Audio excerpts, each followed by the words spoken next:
Everyone, welcome to the UPSC mentor.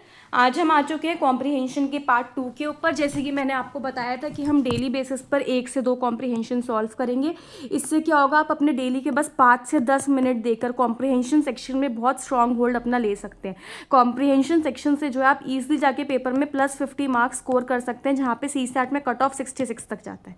और इन छोटी छोटी वीडियोज़ के थ्रू क्या होगा, आप अपने ब्रेक टाइम पर भी बस सुन सकते हैं और आप अपने कॉम्प्रिहेंशन सेक्शन को बहुत स्ट्रांग बना लेंगे और आप इंश्योर कर लेंगे कि आपका CSAT की वजह से पेपर ना रुके। तो ठीक है, कल जो था मैंने आपको इन्फ्रेंस सेक्शन जो है स्टार्ट कराया था। हम इन्फ्रेंस कीवर्ड्स के ऊपर जितने भी पैसेजेस हैं वो डिस्कस कर रहे हैं। अभी हम 3 से 4 दिन जो है इन्फ्रेंस को ही डिस्कस करेंगे। मैंने कल आपको बताया था कि इन्फ्रेंस का मतलब क्या होता है, वो होता है logical reasoning based on evidence, logical conclusion based on evidence and reasoning. ठीक है, कोई ना कोई एविडेंस होगा, कोई ना कोई रीजनिंग होगा, उसके बेसिस पर हम एक लॉजिकल रीजनिंग यहाँ से निकालते हैं beyond the literal statements of the passage. इसका मतलब क्या हुआ, जैसे कि अगर पैसेज में दिया गया है A is equals to B और फिर दिया गया है B is equals to C। अब क्या हो जाएगा, A is equals to C जो है वो इसका मतलब तो हो जाएगा, बट ये बात डायरेक्टली पैसेज में नहीं बताई गई है, पर ये हमारे अंडरस्टैंड करने की बात है कि हाँ A is equals to C भी सही होगा यहाँ पे। तो ये हो गया कि beyond the literal statement exactly passage में बात नहीं बोली गई है, बट ये हम अपनी रीजनिंग के बेसिस पे, एविडेंस के बेसिस पे हम इस बात को डिड्यूस कर रहे हैं यहाँ पे। Often involves reading between the lines. देखिए, लाइन्स के बीच में हमें रीड करना है, ये रीडिंग बिटवीन द लाइन्स हो चुका है। एग्जैक्टली बात पैसेज में दी है नहीं दी है, बट हमें अपना रीजनिंग लगाना है और उस बात को पैसेज से निकालना है। बट आपको पैसेज के बाहर जाके कोई बात नहीं करनी है। देखिए, कुछ कुछ चीज़ें होती है जो आपको इन्फ्रेंस को करते टाइम अपने अप्रोच में रखनी है। Focus on implied meaning, don't just match the words. ज़रूरी नहीं कि वो एग्जैक्ट वर्ड्स दिए होंगे आपको। इन्फ्रेंस की जो स्टेटमेंट्स ABCD जब लिखा होता है उसमें हो सकता है एग्जैक्ट वर्ड्स ना दिए हों, बट आपको जो है मतलब समझना है कि ओवरऑल पैसेज का मतलब क्या था। अवॉइड एक्सट्रीम ऑप्शन जैसे कि ऑलवेज नेवर। कल के कॉम्प्रिहेंशन में भी मैंने आपको एक्सट्रीम स्टेटमेंट पर ही क्वेश्चन बताया था, आप जाके उस वीडियो को भी देख सकते हैं, उससे आपको पता चलेगा कि आपको एक्सट्रीम ऑप्शंस कैसे एलिमिनेट करना है। Base your answer only on the passage, do not use outside knowledge. देखिए, CSAT कॉम्प्रिहेंशन में बहुत इंपॉर्टेंट बात होती है कि आपका जो आंसर होना चाहिए, बस आपको पैसेज की नॉलेज लगानी है। जो आपकी GS की नॉलेज है, जो भी आपकी रैंडम कॉमन सेंस वाली नॉलेज है, उसके बेसिस पे आपको आंसर नहीं निकालना है। CSAT कॉम्प्रिहेंशन में लोग सबसे बड़ी मिस्टेक यही करते हैं कि अगर ऑप्शन में कोई ऐसा स्टेटमेंट दिया गया है, आपको लग रहा है कि हाँ ये बात तो सही है, बट ये बात कॉम्प्रिहेंशन से कहीं से भी नहीं निकल रही है। जो ऊपर कॉम्प्रिहेंशन आपको दिया गया है, आपको आंसर बस और बस कॉम्प्रिहेंशन के बेसिस पर लॉजिकल रीजनिंग लगा के निकालना है। अपनी आउटसाइड नॉलेज को बिल्कुल भी अप्लाई नहीं करना होता कॉम्प्रिहेंशन में। यही रीज़न होता है कि कॉम्प्रिहेंशन में हम मिस्टेक्स करते हैं और आपको लॉजिकल होना है यहाँ पे। तो देखिए, ये क्वेश्चन मैंने आपके साथ कल डिस्कस किया था। आज मैं आपके लिए नया क्वेश्चन लेकर आई हूँ। ये भी 2023 के प्रीलिम्स में पूछा गया था CSAT में। देखिए, सबसे पहले हम यहाँ पे पैसेज रीड कर लेते हैं, उसके बाद हम यहाँ पे आंसर निकालने का ट्राई करेंगे। इससे आपको भी समझ में आएगा कि आप इजीली आंसर कैसे निकाल सकते हैं। Good corporate governance structure encourages companies to provide accountability and control. ठीक है, फर्स्ट लाइन पढ़ते ही समझ में आ रहा है कि बात जो है गुड कॉर्पोरेट गवर्नेंस की हो रही है।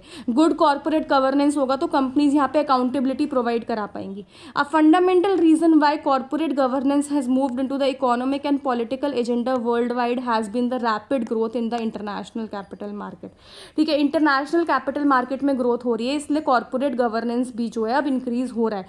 क्यों? क्योंकि उनको इंटरनेशनल फंडिंग चाहिए होगी और इंटरनेशनल मार्केट के जो इन्वेस्टर्स होते हैं कॉर्पोरेट गवर्नेंस के ऊपर स्ट्रेस करते हैं। Effective corporate governance enhance access to external financing. देखिए, यहाँ पे एनहांस दिया गया है।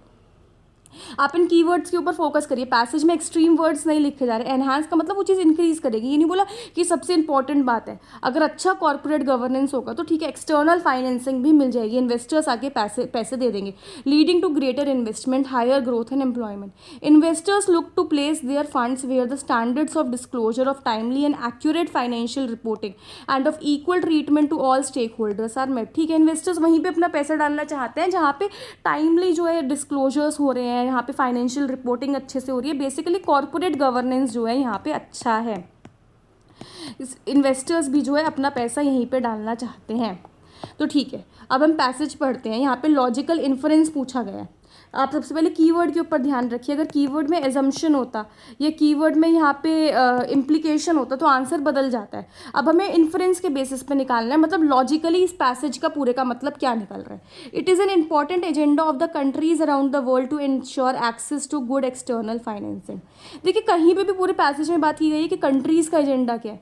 कंट्रीज़ के एजेंडा की तो बात ही नहीं हो रही है। ये आप कॉमन सेंस के बेसिस पे आपको हो सकता है लगेगा कि सही है, बट पैसेज में तो कंट्रीज़ के एजेंडा की बात करी ही नहीं जा रही है। कंट्रीज़ की तो बात ही नहीं हुई है कि कंट्रीज़ का एजेंडा क्या है। तो इससे स्टेटमेंट 1 गलत हो जाएगा। Good corporate governance improves the credibility of the firm. देखिए यहाँ पे कोई भी एक्सट्रीम वर्ड नहीं दिया गया, ये सही भी लग रहा है इसको पढ़ते हुए, बट फिर भी हम बाकी स्टेटमेंट्स भी पढ़ेंगे। International capital market ensures that the firms maintain good corporate governance. ठीक है, इंटरनेशनल कैपिटल मार्केट इस बात को इंश्योर करते हैं। ठीक है, good corporate governance paves the way for robust supply chain. देखिए कहीं पे भी सप्लाई चेन की बात हो रही है कि कॉर्पोरेट गवर्नेंस अच्छा होगा तो अच्छी सप्लाई चेन बनेगी, बस ये बात हो रही है कि हाँ इन्वेस्टमेंट अच्छा मिल सकता है, एक्सटर्नल फाइनेंसिंग मिल सकती है, तो इसकी भी बात पैसेज में नहीं करी गई। स्टेटमेंट डी भी यहाँ से रॉन्ग हो जाता है।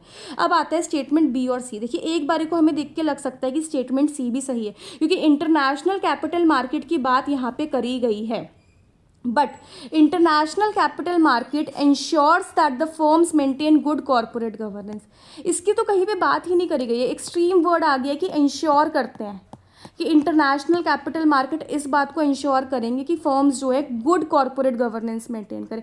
आप खुद अपना लॉजिकली सोच के देखो कि अभी भी हम दुनिया में इंटरनेशनल कैपिटल मार्केट्स चल रहे हैं, क्या उससे क्या वो पूरी दुनिया के फर्म्स को हैंडल कर पा रहे हैं कि सभी फर्म्स जो है यहाँ पे कॉर्पोरेट गवर्नेंस अपना अच्छे से मेंटेन करें? नहीं कर सकते। वो उसके ऊपर वो इंश्योर नहीं कर सकते। वो ये ज़रूर कर सकते कि वो ट्राई कर सकते हैं। जैसे कि यहाँ पे अडानी के ऊपर जो हिंडनबर्ग की रिपोर्ट आई, ठीक है, इस तरीके से इंटरनेशनल जब प्रेशर होता है तो ट्राई किया जा सकता है, बट इंश्योर नहीं किया जा सकता। इंश्योर बहुत एक्सट्रीम वर्ड हो रहा है यहाँ पे, तो ये स्टेटमेंट भी गलत हो जाएगा। अब सेकंड आ जाता है, good corporate governance improves the credibility of the firms. ठीक है, ओवरऑल स्टेटमेंट का मतलब यही निकल रहा था कि कॉर्पोरेट गवर्नेंस होगा, गुड कॉर्पोरेट गवर्नेंस होगा तो कंपनीज की क्रेडिबिलिटी बढ़ेगी। यही पूरे पैसेज का मतलब निकल रहा था यहाँ पे कि हाँ कंपनीज की क्रेडिबिलिटी बढ़ेगी, इनको इन्वेस्टमेंट मिलेगा। क्रेडिबिलिटी बढ़ रही है तभी तो इन्वेस्टमेंट मिल रहा है ना उन्हें, कि उनका अगर वो गुड कॉर्पोरेट गवर्नेंस लेकर आ रहे हैं। उसका आंसर भी जो था ऑप्शन नंबर बी था। तो देखिएगा इस तरीके से यहाँ पे हम अपने सही आंसर पे पहुँच चुके हैं। अगर आप चाहते हैं कि हम डेली के 2 पैसेजेस डिस्कस करें तो प्लीज़ आप मुझे कमेंट सेक्शन में बताइए। मैं ट्राई करूँगी कि मैं डेली के 2 वीडियोस निकालूँ जहाँ पे हम 2 पैसेजेस डिस्कस कर पाएँ डेली के। Thank you so much.